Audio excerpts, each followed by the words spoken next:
Maintenant qu'on a nos empilements d'étages, on va voir pour faire une rotation de la tour. Donc, il y a plusieurs opérations à effectuer. La première chose qu'on va faire, c'est de cliquer pour installer une boîte qui s'appelle Domain. Donc là, vous allez voir, il y a plusieurs domaines. On va prendre celui qui est écrit 0,1 pour créer un intervalle de numeric domain. Excusez mon anglais.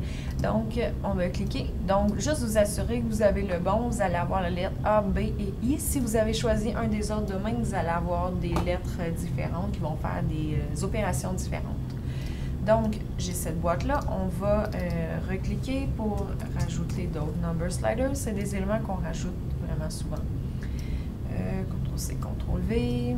Donc, ce que ça va nous permettre de régler, c'est l'angle maximal et minimal de la rotation de la tour.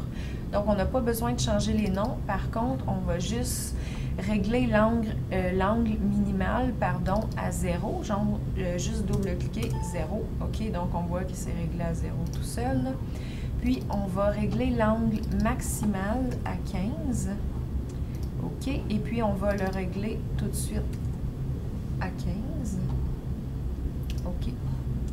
Donc, l'angle minimal, c'est en angle radian, donc c'est pas des degrés, mais ça fonctionne un peu de la même façon. Donc, le A va aller sur l'angle minimal, puis le B sur l'angle maximal. Donc, la prochaine étape pour régler la rotation de la tour, on va double-cliquer et installer une boîte qui s'appelle Range, donc qui va régler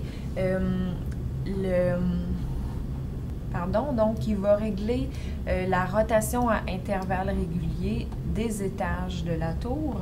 Donc, ce qu'on va faire, c'est on va connecter le domaine, donc les angles de rotation sur D, et le N, on va faire right-click, on va faire expression, et dans Expression Editor, vous allez faire N-1 pour que ça fonctionne avec le nombre d'étages.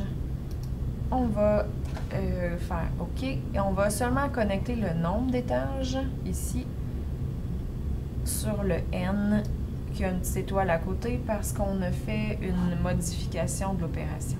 La dernière commande à insérer pour avoir une rotation, on va double-cliquer. Évidemment, on va faire Rotate. On va faire Rotate ici, comme ça. Et puis, on va connecter toutes ces informations-là pour l'angle des rotations. On va connecter les plateaux et la géométrie initiale à la rotation. Donc, on va prendre G pour la géométrie de cet ensemble-là. On va le connecter sur Géométrie. Et on va connecter le Range sur A, qui est l'angle. Et là, si vous remarquez à côté,